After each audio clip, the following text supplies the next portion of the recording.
नमस्कार दोस्तों, चलिए जानते हैं बिहार की फटाफट 25 बड़ी खबरों को सिर्फ 10 मिनट में। लेकिन उससे पहले आप यह वीडियो किस जगह से देख रहे हैं हमें कमेंट में जरूर बताएं।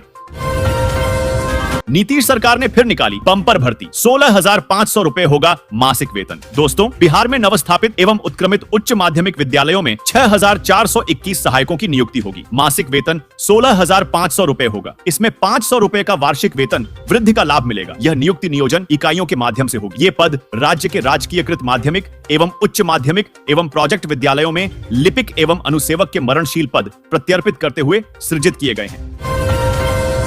पटना से गया की यात्रा 1.3 से 2 घंटे में होगी पूरी। झारखंड पहुंचने में भी लगेगा कम समय। दोस्तों, पटना से गया की यात्रा अब और भी आसान और तेज होने जा रही है। पटना गया डोभी 4 लेन सड़क का निर्माण कार्य लगभग पूरा हो चुका है और नवंबर से इस मार्ग पर वाहनों का परिचालन शुरू हो जाएगा। इस सड़क के बन जाने से पटना से डोभी की दूरी 2 घंटे की हो जाएगी और झारखंड पहुंचने में भी कम समय लगेगा। जमीन सर्वे की हर समस्या होगी दूर, आपके दरवाजे आएगी नीतीश सरकार। भूमि सुधार मंत्री का ऐलान। दोस्तों, बिहार सरकार भूमि सर्वेक्षण से जुड़ी परेशानियों को दूर करने के लिए रैयतों के घर तक पहुंचेगी। राजस्व मंत्री दिलीप कुमार जायसवाल ने कहा है कि लोग परेशान न हो और अकारण अंचल कार्यालयों का चक्कर न लगाएं। सभी कागजात ऑनलाइन उपलब्ध। अगर समस्या का समाधान नहीं होता है तो अधिकारी और कर्मचारी रैयतों के घर जाएंगे। जल्द लागू होगी शिक्षकों की transfer posting policy, Nitish cabinet में भेजा जाएगा प्रस्ताव। दोस्तों, बिहार के सरकारी स्कूलों में कार्यरत शिक्षकों के लिए जल्द ही स्थानांतरण और पदस्थापन की नई नीति लागू होने जा रही है। शिक्षा विभाग ने प्रस्तावित नीति के मसौदे को मंजूरी दे दी है और अब इसे विधि विभाग से मंतव्य लेकर मंत्रिमंडल में स्वीकृति के लिए भेजा जाए। इस नीति के तहत दिव्यांग महिला, असाध्य रोगों से पीड़ित और दंपत्ति शिक्षकों को प्राथमिकता दी जाएगी।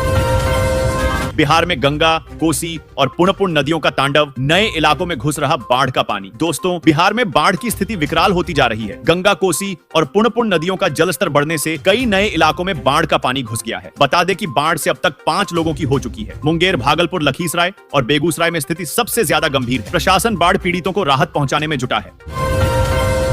बिहार में शुरू हुई मुख्यमंत्री जन आरोग्य योजना, 5 लाख तक का इलाज होगा मुफ्त। दोस्तों, बिहार में मुख्यमंत्री जन आरोग्य योजना की शुरुआत हो गई है। इस योजना के तहत राज्य के पात्र लाभार्थियों को 5 लाख रुपए तक का मुफ्त इलाज मिलेगा। यह योजना प्रधानमंत्री आयुष्मान योजना की तर्ज पर काम करेगी। योजना में शामिल होने के लिए लाभार्थियों को खाद्य सुरक्षा अधिनियम 2013 के तहत पंजीकृत होना चाहिए और प्रधानमंत्री जन आरोग्य योजना के दायरे में नहीं आना चाहिए।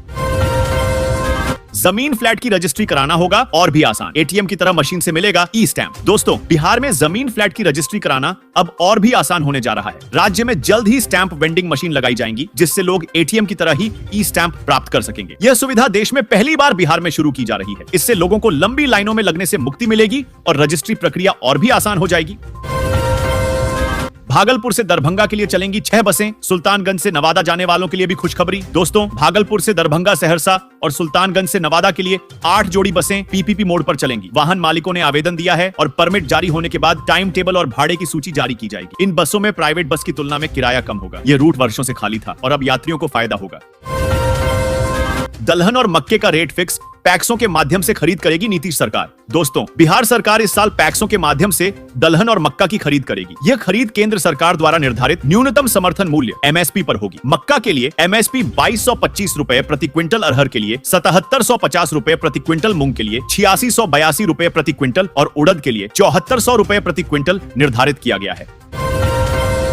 40,000 शिक्षकों और कर्मचारियों के बीच मचा हाहाकार। 2 महीने से नहीं मिला वेतन पेंशन। दोस्तों, बिहार के विश्वविद्यालयों और अंगीभूत महाविद्यालयों में वित्तीय संकट गहरा गया है। 40,000 से अधिक शिक्षकों और कर्मचारियों को जुलाई अगस्त का वेतन पेंशन नहीं मिला है। शिक्षा विभाग ने निर्देशों का पालन नहीं करने पर विश्वविद्यालयों को अनुदान जारी करने पर रोक लगा दी। इससे सबसे ज्यादा परेशानी 25,000 सेवानिवृत्त शिक्षकों, कर्मचारियों और उनके आश्रितों को हो रही है। हजारों किसानों को नहीं मिलेंगे पीएम किसान योजना के 2,000 रुपए। फटाफट निपटा लें ये काम। दोस्तों, 25,000 से अधिक किसानों के लिए बड़ी खबर है। अगर उन्होंने अभी तक पीएम किसान योजना के तहत ई-केवाईसी नहीं कराया है तो नवंबर में जारी होने वाली 18वीं किस्त उनके खाते में नहीं आएगी। विभाग द्वारा बार बार आग्रह करने के बाद भी किसान ई-केवाईसी में रुचि नहीं दिखा रहे हैं। ऐसे में कृषि विभाग ने सितंबर और अक्टूबर में विशेष अभियान चलाकर शिविरों का आयोजन किया है। मिला 3 महीने का समय। ऑनलाइन प्रक्रिया से घर बैठे प्राप्त करें जमीन के कागजात। दोस्तों, नीतीश सरकार ने भूमि सर्वेक्षण को 3 महीने के लिए टाल दिया है। सरकार के इस कदम से जमीन मालिकों ने राहत की सांस ली है। अब आप घर बैठे ऑनलाइन प्रक्रिया से जमीन से संबंधित सभी आवश्यक कागजात प्राप्त कर सकते हैं। दाखिल, खारिज, लगान, रसीद कटानी, खतियान या नकल निकालना, सभी काम 3 महीने के अंदर आसानी से हो सकते हैं। बालू माफियाओं का तांडव, सोन में अवैध खनन को लेकर खुलेआम चली दो गुटों के बीच गोली। दोस्तों, बिहार में बालू माफियाओं का तांडव जारी है। पटना जिले के बिहट्टा के सोन नदी में टिला सोना पर कब्जे और वर्चस्व कायम करने को लेकर में लगातार संघर्ष होता रहा है। पिछले कई सालों पूर्व से शुरू हुई वर्चस्व की लड़ाई हर दिन बढ़ती जा रही है। प्रशासन की लाख कोशिशों के बाद भी खूनी संघर्ष रुकने का नाम नहीं ले रहा है। जमीन जमाबंदी को लेकर आया बड़ा अपडेट, भूमि सुधार विभाग के अधिकारियों में हड़कंप। दोस्तों, मुजफ्फरपुर में सरकारी जमीन की गलत तरीके से जमाबंदी करने वाले सेवानिवृत्त कर्मचारियों के खिलाफ प्राथमिकी दर्ज कराई जाएगी। राजस्व एवं भूमि सुधार विभाग के अपर मुख्य सचिव ने सभी अपर समाहर्ताओं को निर्देश जारी किए हैं। साथ ही वर्तमान कर्मचारियों के खिलाफ भी विभागीय कार्रवाई के निर्देश दिए गए हैं। उक्त बातें उन्होंने दाखिल खारिज, जमाबंदी और परिमार्जन समेत अन्य मामलों की समीक्षा के दौरान कही।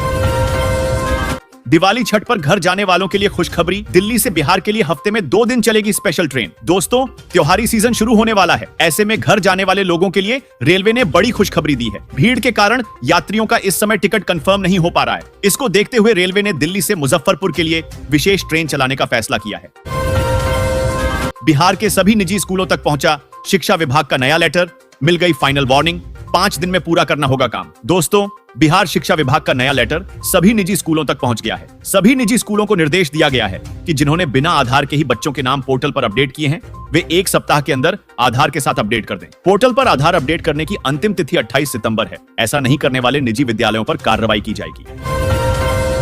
स्मार्ट मीटर नहीं लगाया तो पूरी बस्ती की काट दी बिजली, फिर पुराना मीटर भी जबरन उखाड़ा।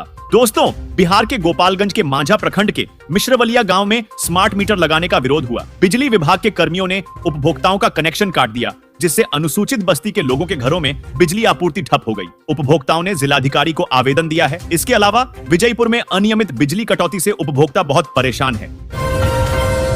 घास काटने गई महिला पर भालू ने किया अटैक, हमले के बाद दहला गांव। दोस्तों, पश्चिम चंपारण के वाल्मीकि टाइगर रिजर्व के गनौली वन क्षेत्र में मादा भालू ने मौका देखकर एक महिला पर अटैक कर दिया है। शावकों के साथ गन्ने के खेत में डेरा जमाए मादा भालू ने एक और ग्रामीण पर हमला कर उसे बुरी तरह घायल कर दिया। घायल महिला की पहचान इंदू देवी के रूप में हुई है। उसे प्राथमिक स्वास्थ्य केंद्र हरनाटांड में भर्ती कराया गया है।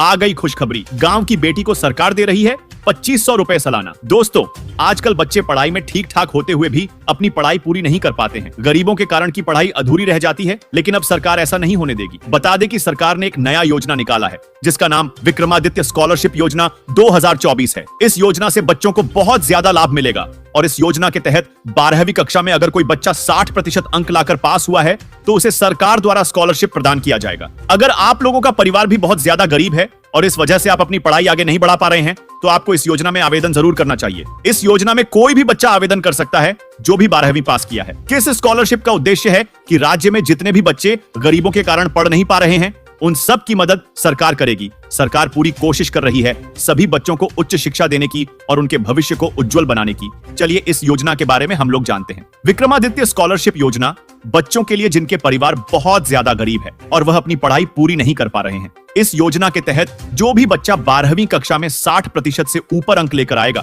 उसे सरकार द्वारा अधिकतम 25 रुपए की सालाना आर्थिक सहायता प्रदान किया जाएगा। इस योजना में आवेदन कैसे करना है और क्या क्या डॉक्यूमेंट चाहिए, इन सब चीजों के बारे में मैं आप लोगों को वीडियो में बताऊंगा, तो आप लोग मेरे साथ जरूर बन रहे। बता दें कि विक्रमादित्य स्कॉलरशिप योजना में आवेदन करने वाला विद्यार्थी सामान्य वर्ग का होना चाहिए। आवेदन करने वाले विद्यार्थी का 12वीं कक्षा में 60% से ऊपर अंक प्राप्त होना चाहिए। इस योजना में सिर्फ वही बच्चे आवेदन कर सकते हैं जिसके परिवार की वार्षिक का 1,20,000 से कम होना चाहिए है। बता दें कि विक्रमादित्य स्कॉलरशिप योजना में आवेदन करने के लिए आपके पास Aadhaar card, PAN card, mobile number, आय प्रमाण पत्र, जाति प्रमाण पत्र, निवास प्रमाण पत्र, बैंक पासबुक, 12वीं कक्षा का मार्कशीट, पासपोर्ट साइज फोटो होना चाहिए। अगर आपके पास यह सब है तो आप आवेदन कर सकते हैं।